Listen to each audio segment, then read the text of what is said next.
Assalamualaikum warahmatullahi wabarakatuh. Perkenalkan, nama saya Amirul Zikrullah. Pada kesempatan kali ini, saya akan membahas materi pengaruh lingkungan terhadap perkembangan peserta didik dalam mata kuliah Psikologi Pendidikan. Dalam psikologi pendidikan, perkembangan peserta didik tidak hanya dipengaruhi oleh faktor bawaan ataupun keturunan, tetapi juga sangat dipengaruhi oleh lingkungan tempat mereka tumbuh dan mereka belajar. Lingkungan menjadi tempat anak memperoleh pengalaman berinteraksi dengan orang lain serta membentuk kepribadian, cara berpikir dan perilakunya. Menurut teori Lev Vygotsky, perkembangan dan pengetahuan peserta didik dibangun melalui interaksi sosial. Artinya, seseorang anak belajar dari orang tua, guru, teman sebaya, dan masyarakat di sekitarnya. Oleh karena itu, lingkungan memiliki peran yang sangat penting dalam mendukung perkembangan peserta didik. Secara umum, terdapat dua faktor yang memengaruhi perkembangan peserta didik, yaitu faktor internal dan faktor eksternal. Faktor internal meliputi kesehatan fisik, kecerdasan, minat, bakat, motivasi, perhatian, kesiapan belajar, serta kondisi psikologis peserta didik. Sedangkan faktor eksternal berasal dari lingkungan keluarga, sekolah, teman sebaya, masyarakat, dan perkembangan teknologi. Kedua faktor tersebut saling berhubungan dalam menentukan keberhasilan belajar seorang anak. Ada dua macam lingkungan yang dapat memengaruhi perkembangan si anak. Lingkungan pertama yang memengaruhi perkembangan si anak adalah keluarga.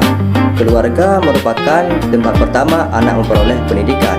Orang tua menjadi teladan dalam membentuk karakter, moral, dan kebiasaan anak.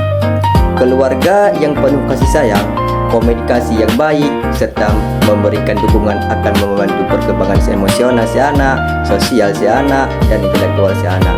Sebaliknya, lingkungan keluarga yang dapat harmonis dapat menghambat perkembangan peserta didik. Dalam perspektif Islam, pentingnya mendidik keluarga telah dijelaskan dalam Quran surah At-Tahrim ayat yang ke-6 yang memerintahkan setiap orang tua untuk menjaga diri dan keluarganya dari api neraka.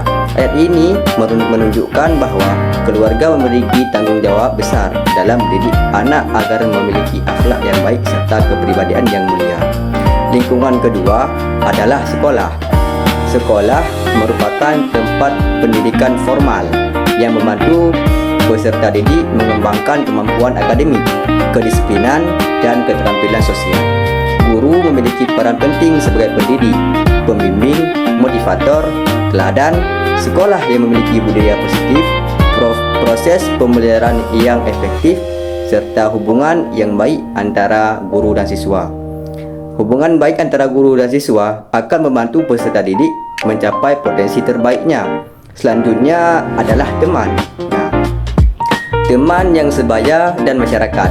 Teman sebaya dapat memberikan pengaruh positif seperti meningkatkan kemampuan belajar, kerjasama, dan rasa percaya diri.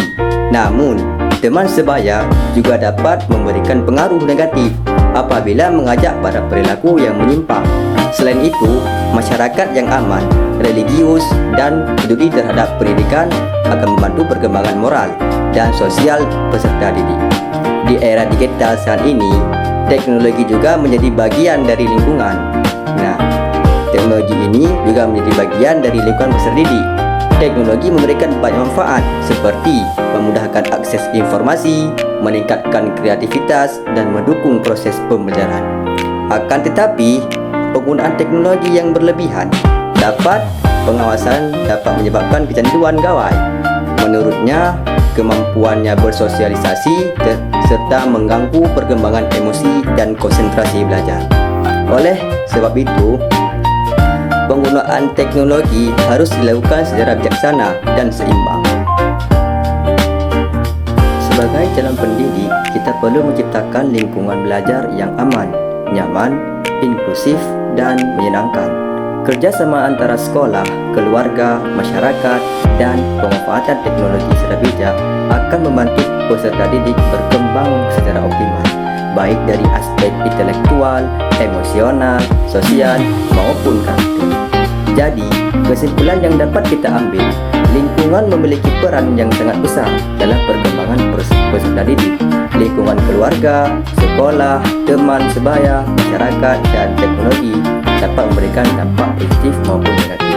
Oleh karena itu, semua pihak harus bekerja sama menciptakan lingkungan yang mendukung agar peserta didik tumbuh menjadi pribadi yang cerdas, berakhlak mulia, dan mampu menghadapi tantangan zaman. Sekian presentasi dari saya. Lebih dan kurang saya mohon maaf. Terima kasih atas segala perhatiannya. Wabillahi taufiq wal hidayah. Wassalamualaikum warahmatullahi wabarakatuh.